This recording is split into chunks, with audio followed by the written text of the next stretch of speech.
बिस्मिल्लाह वस्सलातु वस्सलाम अला रसूलिल्लाह अस्सलामु अलैकुम वरहमतुल्लाह। तो अभी तक हमने जो टाइप्स ऑफ वर्ब्स में हमने एक अहम टॉपिक को अभी तक कवर करने की कोशिश की, that is transitive versus intransitive. और चूंकि जब हम ट्रांजिटिव वर्ब्स की बात करते हैं तो मैंने आपको वहाँ पर एक अहम नुक्ता जो है वो बताया कि ये वाहिद ऐसा वर्ब है अंग्रेज़ी में जिसका हम वॉइस चेंज कर सकते हैं, यानी इसी को हम एक्टिव और पैसिव में रख सकते हैं। एक्टिव वॉइस और पैसिव वॉइस इसी का बनता है, यानी सिर्फ एक वर्ब ऐसा है जिसको हम कन्वर्ट कर सकते हैं एक्टिव वॉइस से पैसिव वॉइस में। उसकी बुनियादी सबब यह है कि यहां पर जो वर्ब की एक डेफिनेशन मैंने आपको बताई थी, आप वो you will recall that verb को हमने कहा था वर्ब इज एक्चुअली सब्जेक्ट के बारे में, जो इसका सब्जेक्ट होता है इसके बारे में ये चार चीजें बयान करता है। What a subject is, what a subject has, what a subject does, और आज वो इंपॉर्टेंट बात, what is done to the subject. यहां पर आप देखेंगे बहुत ही इंटरेस्टिंग हो जाएगा ये, अगर आपको ये नुक्ता आई बैंग इट, मैं इसको बहुत अच्छी तरह से आप इसको दिमाग में रखें।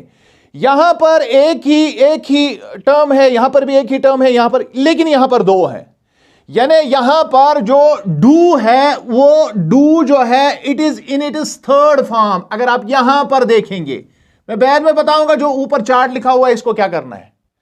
तो यहां पर बी है and we know this is actually B.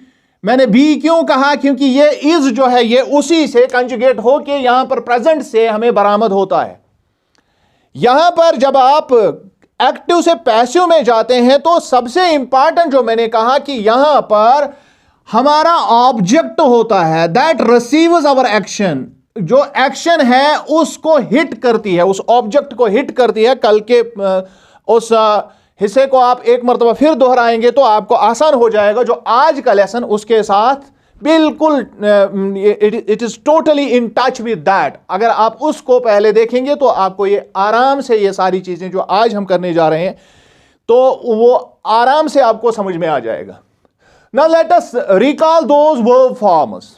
अभी हम टाइप से वापस वर्ब फॉर्म्स पर जाते हैं, और उस दिन मैंने आपको बताया था कि वर्ब की जो फॉर्म्स हम यूजुअली जो हम बच्चों को सिखाते हैं, बचपन में जो हमने पढ़ा होता है उसमें हमने फर्स्ट, सेकंड और थर्ड जो है आमतौर पर पढ़ा है। फिर मैंने कहा कि इसमें थोड़ा सा इजाफा करेंगे, इसको और थोड़ा इलाबरेट करेंगे, क्योंकि अब हम बड़े हो गए हैं तो थोड़ा सा और पढ़ेंगे। तो हमने कहा कि इसका जीरो भी रखेंगे, इन्फिनिटिव है, और उसके बाद हमने चौथी जो है इसमें ऐड की जिसको वर्ब प्लस आईएनजी कहते हैं, प्रेजेंट पार्टिसिपल। और फिर मैंने कहा इसके अलावा एक और चीज होती है दैट्स कॉल्ड जर्न, और वो चीजें आपके दिमाग में अच्छी तरह से हैं। तो आज और उसी दिन मैंने आपको बताया था कि इसके अलावा भी वर्ब फॉर्म्स हैं। उसी दिन मैंने उस टॉपिक में आपको बताया था इसके अलावा भी वर्ब फॉर्म्स हैं। तो आज हम उन वर्ब फॉर्म्स पर बात करेंगे। सबसे पहले जो छोटा सा नुक्ता मैंने यहां पर बीच में यहां पर रखा है, इसको मैं पहले डिस्कस करूंगा कि एक और वर्ब फॉर्म होती है। यहां पर पास्ट पार्टिसिपल आप देख रहे हैं, यहां पर प्रेजेंट पार्टिसिपल देख रहे हैं। एक और वर्ब फॉर्म बनती है that is called perfect participle, और यहां पर भी मैंने परफेक्ट पार्टिसिपल लिखा है। यह परफेक्ट पार्टिसिपल दो तरह से बनता है। एक हम सीधे पास्ट पार्टिसिपल के साथ हैव और उसकी थर्ड फॉर्म लगाते हैं, तो हम परफेक्ट टेंसेस में वही यूज करते हैं। और इसको अगर हम इसकी वॉइस अगर हम चेंज करेंगे तो ये have been plus third form बनता है। ये आप दिमाग में रखेंगे, और ये ऑटोमेटिकली हो जाता है, परफेक्ट टेंसेस में ऑटोमेटिकली हो जाता है, तो इसलिए इसको आप छोड़ देंगे। लेकिन अगर आप एक और परफेक्ट पार्टिसिपल की बात करेंगे, एक और परफेक्ट पार्टिसिपल जो है वो बनता है इस तरह से। यहां पर हम प्रेजेंट का हैव का फॉर्म हम लेते हैं प्रेजेंट पार्टिसिपल में, यानी हैविंग, और पास्ट पार्टिसिपल का जो है थर्ड फॉर्म लेते हैं, इट इज हैविंग डन। और जब हम उसकी वॉइस चेंज करते हैं तो हैविंग बीन डन। आपने बहुत सारे लोगों को सुना होगा कहते हुए हैविंग सेड दैट। ये अक्सर बेशतर ये जो है ये अल्फाज इस्तेमाल करते हैं बहुत सारे बड़े बड़े जो स्पीकर्स हमारे होते हैं। तो वो एक टर्म इस्तेमाल करते हैं कि जब वो बात करते करते कहीं पर रुक जाते हैं तो उसके बाद they recollect their thoughts and then they say having said that, तो उसके बाद आगे बढ़ते हैं। तो वो कहां से लाते हैं, वो हैविंग और वो थर्ड फॉर्म सेड की कहां से लाते हैं? That is actually perfect participle, उसको परफेक्ट पार्टिसिपल कहते हैं। तो इसका बी पैसिव होता है, दैट इज वाई कि मैंने इसको यहां पर मैंने इसको रखा है। हालांकि इनको हम टच नहीं करेंगे, लेकिन मैं आपको वर्ब की फॉर्म्स के हवाले से बात करना चाहता हूं कि अगर आप इस तरह के स्ट्रक्चर देख रहे हैं तो आप घबराएं नहीं, ये सारे स्ट्रक्चर हैं, ये वर्ब की फॉर्म्स में है और इनको हम इसी तरह से देखेंगे। और देन कम्स वन मोर, और उसके बाद एक और आता है, ये जो इन्फिनिटिव है ये प्रेजेंट में इस्तेमाल होता है। When you are talking in a present tone, हालांकि इनका टेंस नहीं होता है, लेकिन जब आप प्रेजेंट टोन में पढ़ते हैं वो आपको आगे चलकर पता चलेगा, तो कहीं पर इसका कंटिन्यूअस टोन भी आता है, यानी इन्फिनिटिव का कंटिन्यूअस भी टोन आता है। तो वहां पर हम इसको यानी बेस वर्ब जो इसका होता है इसको हम इस तरह से रखते हैं, यानी आईएनजी में रखते हैं और टू बी डूइंग हो जाता है, यानी टू डू का टू बी डूइंग हो जाता है यहां पर। तो यह भी वर्ब की एक फॉर्म है और इसका भी पार्टिसिपल बनता है, लेकिन सॉरी इसका भी वॉइस चेंज होता है, यानी इसका भी पैसिव वॉइस हो जाता है। तो इस वजह से मैंने इनको यहां पर आपके लिए यहां इजाफे के तौर पर मैंने आपको ये रखा है, लेकिन इनके साथ फिलहाल हम कोई टच नहीं करेंगे। सिंपली मैंने इनकी इंट्रोडक्शन आपको कराई, क्योंकि धीरे धीरे हम आगे बढ़ेंगे, थोड़ा सा will grow a little bit, और इससे हमारा जो है आसान हो जाएगा आगे पढ़ना। क्योंकि जब मैं बीच में जिसको हम कहते हैं कि सडनली मैं किसी चीज को कहूंगा तो उसके बाद आपको पता ही नहीं होगा, लेकिन थोड़ा सा अगर हमने पहले से उसको टच किया होगा तो मुझे आसान हो जाएगा। मैं रेफर करूंगा कि मैंने एक दिन फलानी आपको वीडियो में आपको इसके बारे में बात की थी।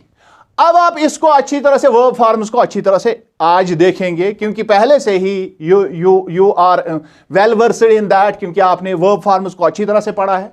यानी इन्फिनिटिव में, अब मैं इसको भी खत्म करूंगा, इन्फिनिटिव में हम बेस को टू के साथ जोड़ते हैं, it is two plus base. और उसके बाद प्रेजेंट में इसकी जो अंदर जो है हिडन फॉर्म्स के बारे में मैंने उस वक्त भी बात की कि डू और डज इसका हो जाता है, एक बेस फॉर्म बनती है और दूसरा जो है एस फॉर्म बनती है। उसके बाद हमने पास्ट पार्टिसिपल में कहा कि ये थर्ड फॉर्म होती है, और स्ट्रांग वर्ब्स में ये हमेशा पास्ट से डिफरेंट होती है, लेकिन वीक वर्ब्स में पास्ट और पास्ट पार्टिसिपल एक जैसे दिखते हैं, ईडी फॉर्म कहलाते हैं। और उसके बाद प्रेजेंट पार्टिसिपल में हमने कहा ये वर्ब प्लस आईएनजी होता है, जेंड में कहा कि ये भी वर्ब प्लस आईएनजी होता है। अब हम मूव करेंगे कि अगर इन वर्ब फॉर्म्स को हम अब पैसिव में ले लेंगे तो हमें क्या करना होगा, हमें क्या करना होगा। वापस आप यहां पर आ जाएंगे, वापस आप यहां पर आ जाएंगे। वर्ब जो है वो सब्जेक्ट के बारे में इज, सब्जेक्ट के बारे में हैज और सब्जेक्ट के बारे में डज बोलता है। जब हम इज और हैज की बात करते हैं तो ये इज और हैज जो है इनका कोई भी वास्ता ऑब्जेक्ट के साथ नहीं है, सॉरी नॉट हैज, इज का कोई वास्ता जो है वो इसके साथ नहीं है। और बाकी रहा ये हैज और डज जो है ये हमारे लिए ये इनके लिए ऑब्जेक्ट हो सकता है सेंटेंस में, क्योंकि हैज जो है ये पोजीशन दिखाता है और डज जो है ये एक्शन दिखाता है। और दोनों चीजों में पॉसिबिलिटी आती है कि एक ऑब्जेक्ट हमारी एक्शन से हिट हो रहा हो।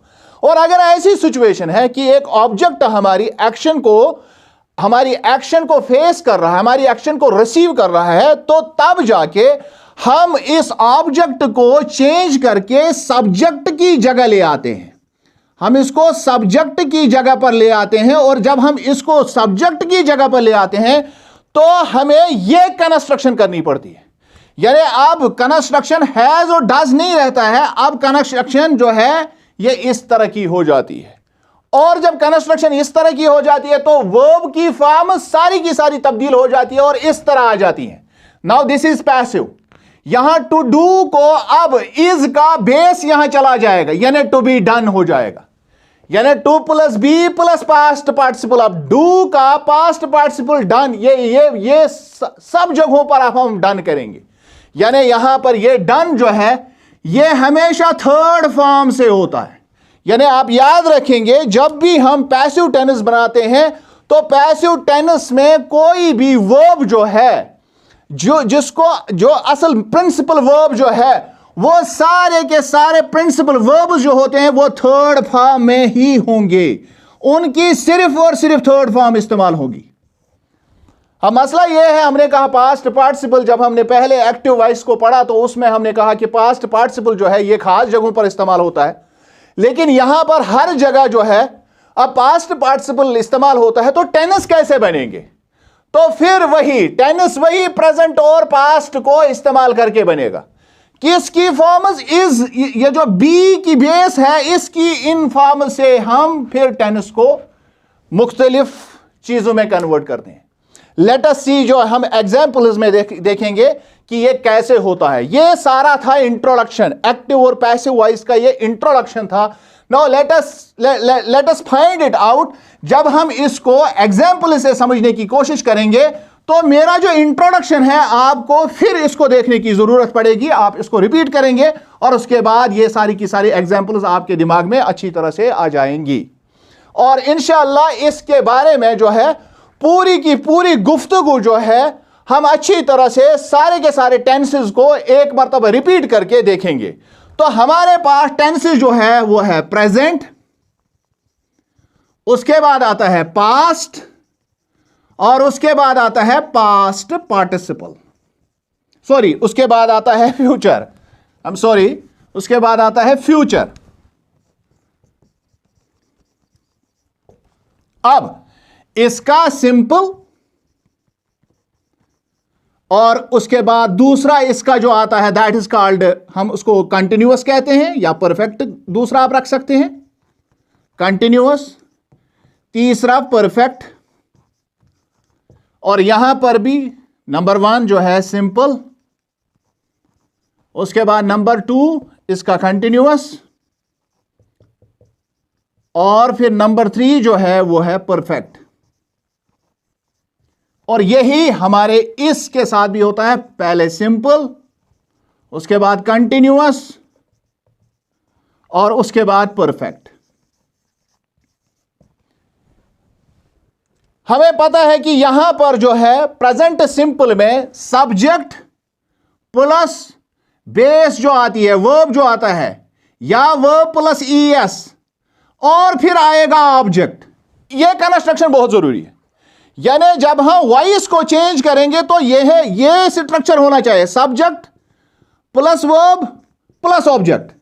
अगर यह स्ट्रक्चर है तो तभी वॉइस जो है मुमकिन है, अगर ऐसा नहीं है तो तब हमारे पास जो है कोई इसको कन्वर्ट करने का कोई सिस्टम ही नहीं है। तो इन सारे के सारे कंस्ट्रक्शंस को आप खुद से कंप्लीट करके कागज पर लिखेंगे और हम मिलेंगे अगले वीडियो में। अस्सलाम वालेकुम।